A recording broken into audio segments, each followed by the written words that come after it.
Oyaure ujoka mama. Oyaure uru. Aba duoko erokamano. Kana winjo ni chokruok nitie maduong'. Na koni nyaka chop Kisumu. Kata nyoro nyaninde kanisa mar lejo. Kadhi lemo.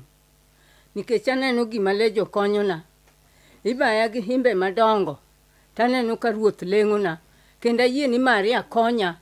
Oyaure uru kendo. Kana wuoye. Mana winjo kane wuodo otho. Kano tieki iko ka jolejo nosea. Ikona ni ine milandowa nyaka e Ramogi. Eto naduoko gi ni Alandou nikech ujojuogi. Utamuru we juok. Koro miyo kana winjo ni lendo nitie kendo idwa lendi. To nabiro. Ndachaka land gi kendo. Giroma. Nikech gipong'o tok adu. Madinyocha onge Nyasaye. Dikora setho. Kata nyathina mo kendo dine gisekete lo.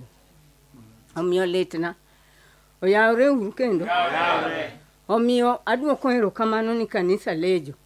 Aneno ka ukalo koda bugni madongo. Dikora setho ba tok wuoda. Nyaka nyo wuoda tho. Gik maseneno matimre madongo e die dipo. En wach matek. Omiyo aduoko ni Nyasaye erokamano. An gi yie ni kanisa malejo pod dwa rita. Kotok gidwa to leje makora doka. Awe Katolik. Kose nang'o uru jowadwa joka mama. Aweyo. Aweyo adier madonje kanisa moro mabor kodwa kanyo. Awe mabuta malejo. Kech mago boting'a ndhoke moko. Koro adhi mane mabor.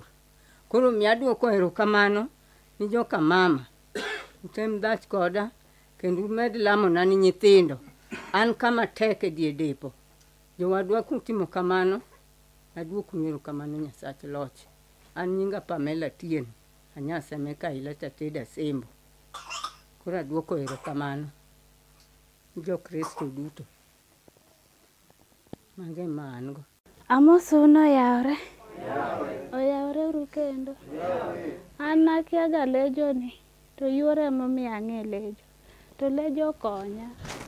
Nochopo kama kwamo makata nyuol ok nanyanyuol. Kanating'o isa jine mane chamo na nyithindo. Koro sani en lejo manokonya mating'o wengona. Ating'o sikita. Ajos. Ena motemo matek mating'o wengona. Kanochopo ka koro kononya wuok. Nochung' koda motegno.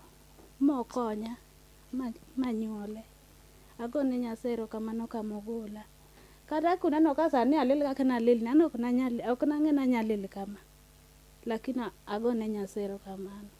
Obed mana chung' kod umbe. Ambo chung' koda gi familia na. Gi father bende. Agone erokamano maduong'. Mane gima an go.